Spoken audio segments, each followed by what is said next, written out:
లోకంలో సాతాను మరి అనేక మందిని మోసం చేయడానికి వెలుగుదూత వేషం వేసుకుని వచ్చి అనేక మంది క్రైస్తవ బిడ్డల్ని విశ్వాసుల్ని అవిశ్వాసుల్ని చేయటానికి ప్రియులరా మరి చాలా కింద మీద పడిపోతుంది.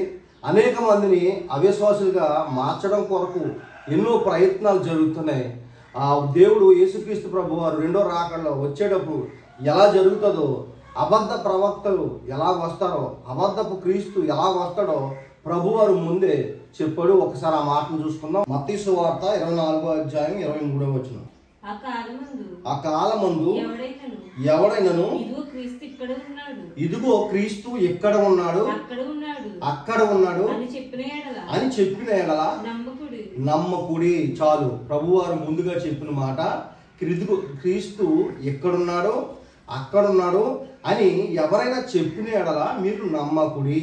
ఈ మధ్యకాలంలో మరి హైదరాబాద్ నగరంలో హలావన్ ప్రాంతంలోకి దీప అనే ఒక అబద్ధపు క్రీస్తు వేషం వేసుకుని ఒక స్త్రీ వచ్చింది.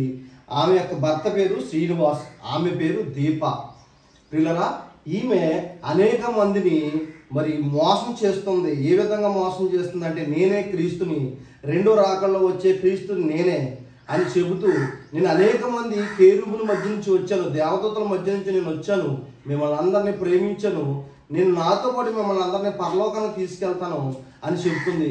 అనేక మంది ప్రజలు ఆమె పాదాల ముందు పడిపోయి ఆమె కాళ్ళు కడుగుతున్నారు, ఆమె కాళ్ళకి మొక్కుతున్నారు ప్రియులరా. కాబట్టి నేను చెప్పేది ఏంటంటే, ఇలాంటి మోసపు మాటలు, మోసపు మనుషుల్ని నమ్మొద్దు. క్రీస్తు వారు ముందే చెప్పాడు. ఇది చూడండి ఒకసారి, మరలా చదువుదాం. ఆ కాలమందు ఎవడైనను ఇదిగో క్రీస్తు ఇక్కడ ఉన్నాడు, అక్కడ ఉన్నాడు అని చెప్పిన ఎడల నమ్మకుడి. అబద్ధపు క్రీస్తును, అబద్ధపు ప్రవక్తలను, అబద్ధపు క్రీస్తును వచ్చును. సాధ్యమైతే ఏర్పరచబడిన వారిని, అంటే ఎవరు ఏర్పరచబడిన వారు ఎవరంటే పిల్లరా, విశ్వాసులు, దేవునిలో బాప్తిసం తీసుకున్న వారు, ప్రభులోకి వచ్చిన వారు, రక్షణ పొందిన వారిని అనేక మంది విశ్వాసుల్ని అవిశ్వాసులుగా మార్చడం కొరకు ఎంతో ప్రయత్నం జరుగుతుంది. సాతాను మనుషుల్ని భ్రమపరుస్తుంది, మోసం చేస్తుంది. మరి ఏమంటుందంటే ఆ స్త్రీ, నేనే క్రీస్తును, నేనే మిమ్మల్ని పరలోకానికి తీసుకెళ్ళడానికి వచ్చానని చెప్తుంది. పిల్లరా, ఇలాంటి మాటలు నమ్మొద్దు. ఇదిగో ప్రభు చెప్తున్న వాక్యం, ఏర్పరిచిన వారిని సైతము ఏర్పరచబడిన వారిని సైతము మోసపరచుటకై అనేకమైన సూచక్రియలను మహత్కార్యములను కనపరుస్తుందంట. అనేకమైన సూచక్రియలను మహత్కార్యములు చేస్తారంట ఈ అబద్ధ ప్రవక్తలు. ప్రియులరా, ఆల్రెడీ లోకంలోకి ఎప్పుడో వచ్చేసారు. అబద్ధపు క్రీస్తు ఇదిగో ఇలాంటి వారి ద్వారా వచ్చాడు. పిల్లరా, అనేక మంది విశ్వాసుల్ని అవిశ్వాసులుగా మారుస్తున్నాడు. ఎందుకంటే మన దేవుని బిడ్డలైన ప్రజల్ని పరలోకం వెళ్ళనివ్వకుండా చేయడం కొరకు పిల్లరా, వాడు చేయాలని, పరలోకం వెళ్ళనివ్వకుండా చేయాలని చేసే ప్రయత్నమే ఈ అబద్ధపు క్రీస్తు కానీ అబద్ధ ప్రవక్తలు కానీ. పిల్లరా, ఇంకా కొంచెం కిందకు చదువుతూ వెళ్దాం. ఇదిగో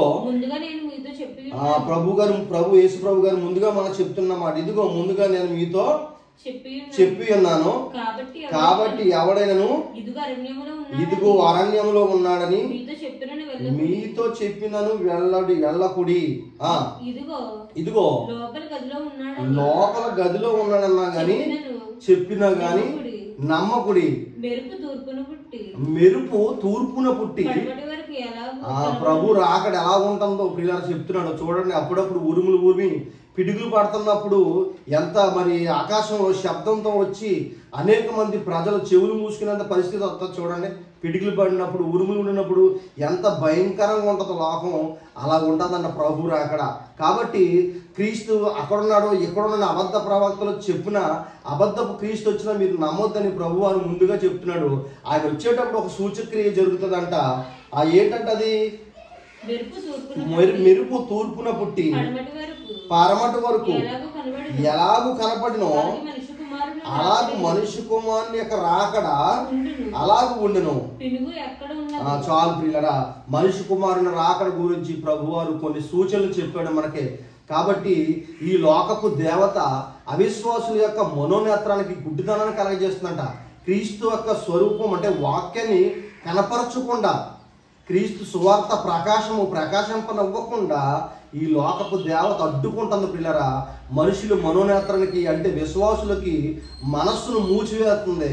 కాబట్టి అందరూ మేల్కోండి, ప్రార్థనలో ఉండండి. మీరు పట్టుకున్న విశ్వాసాన్ని మొదటి నుంచి దేన్నైతే పట్టుకున్నారో దాన్ని గట్టిగా నమ్మండి. అంతే తప్ప అక్కడికి ప్రవక్తలు వచ్చారు, అక్కడికి మరి అబద్ధపు క్రీస్తు వచ్చాడన్న మాటలు మీరు నమ్మొద్దు. ఇదిగో వాక్యం ప్రభు ముందుగా మనకు చెప్పాడు. కాబట్టి ఒక్కడే దేవుడు, ఒకటే బాప్తీసము. కాబట్టి మన తండ్రి అయిన దేవుడు ఒక్కడే కనుక పిల్లరా మనం దాన్ని గట్టిగా పట్టుకుందాం, మనకున్న విశ్వాసాన్ని గట్టిగా పట్టుకుందాం. కాబట్టి వాక్యం బాగా తరచుగా చదవండి, ప్రార్థనలో ఎక్కువగా ఉండండి, దేవుడి విశ్వాసంలో ఇంకా ముందుకు వెళ్ళండి పిల్లరా. కాబట్టి మీరు ఇలాంటి మాటలు మాత్రం అబద్ధపు క్రీస్తు వచ్చాడని చెప్పే మాటలు మీరు నమ్మొద్దు.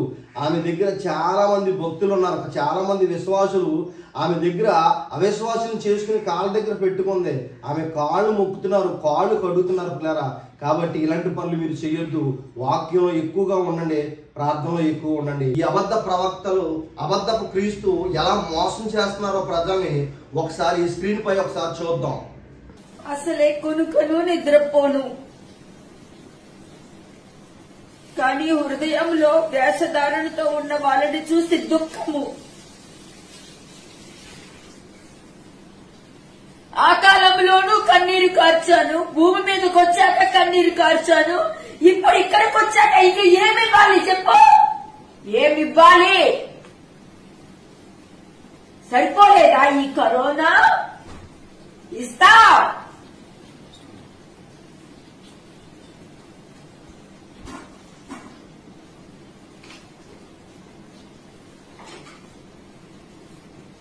కానీ మీరందరూ రక్షింపబడ్డారులే. మీకు ఏ ఆపద లాదు. అందసనే మీరు ఇంట్లో పెట్టుకుని నడుస్తున్నారు కదా, కాబట్టి మిమ్మల్ని ఎప్పుడు కాపాడుతూనే ఉంటా. నిన్ను కూడా.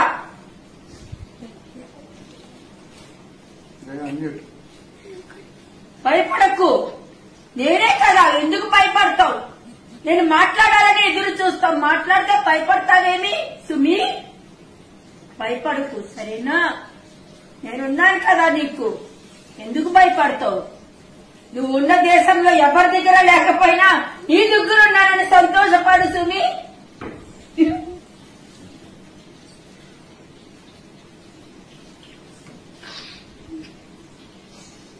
దూరంగా ఉండి నువ్వు తెలుసుకుంటున్నావు నేనెవరో. వీళ్ళందరూ నాతోనే బ్రతుకుతున్నారు, నేను ఎక్కడికి వెళ్తే అక్కడ వస్తున్నారు.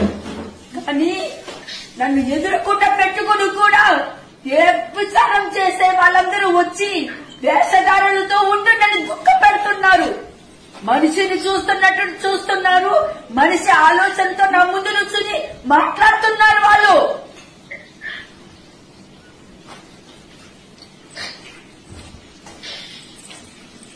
ఈమెలాగా మాట్లాడాలి, ఈమెలాగా బట్టలు వేసుకోవాలి, ఈమెలాగా జడేసుకోవాలి.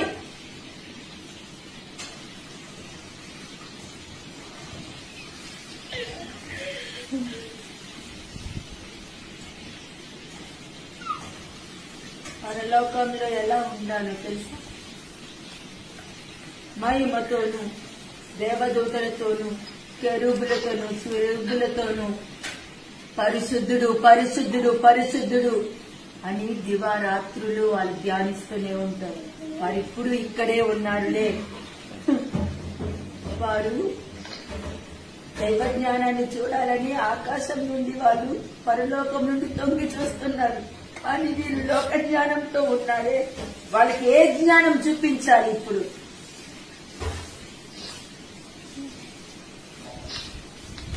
ఈ శరీరంలో వచ్చి నా జ్ఞానం చూపిస్తున్నాను అక్కడ.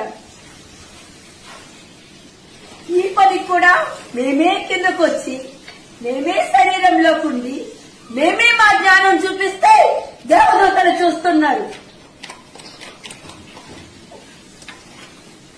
నేను సృష్టించిన మనుషుల ద్వారా నా మహిమకి ఘనత తెచ్చుకొని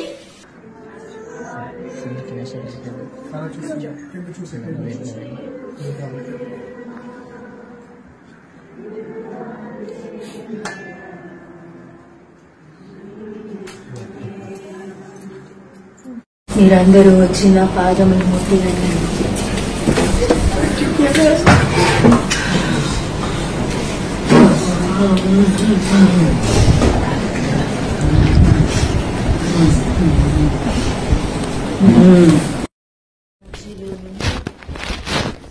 మహిమతో ఈ దినమున ఈ గృహములోనికి వేవేల దోవదూతలతో కెరూబులు సరూబులతో మీ సన్నిధికి వచ్చి ఉన్నాను.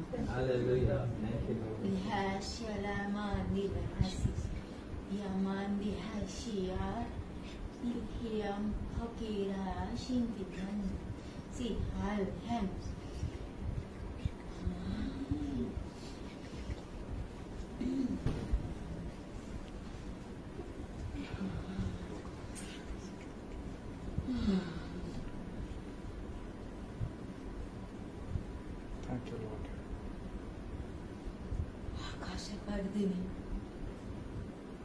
శుద్ధపరచండి. దూతలు తాపన ఇచ్చింది.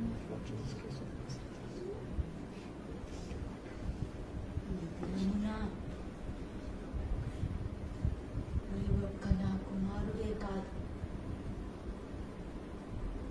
మీరందరూ ఆశీర్వదింపబడును కాక.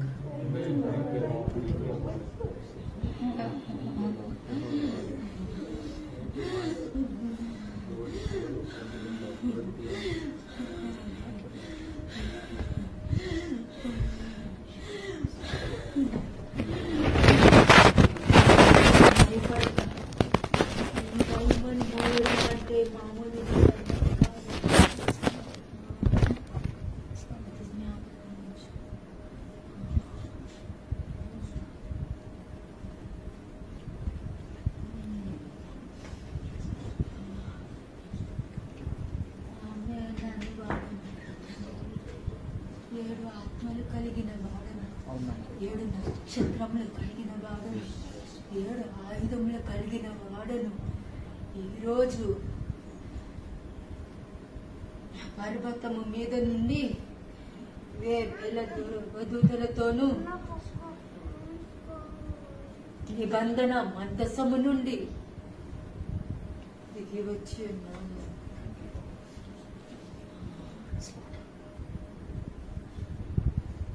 దినము మీరు మరవకండి,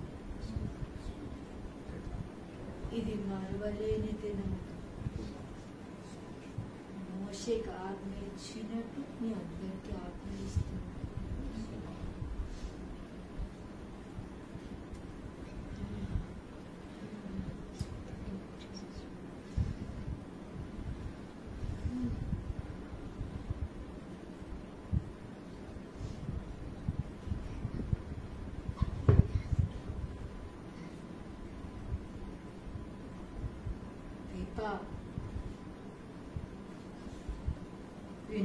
ఈ చిన్న వాక్యం దేవుడు దీవించును గాక.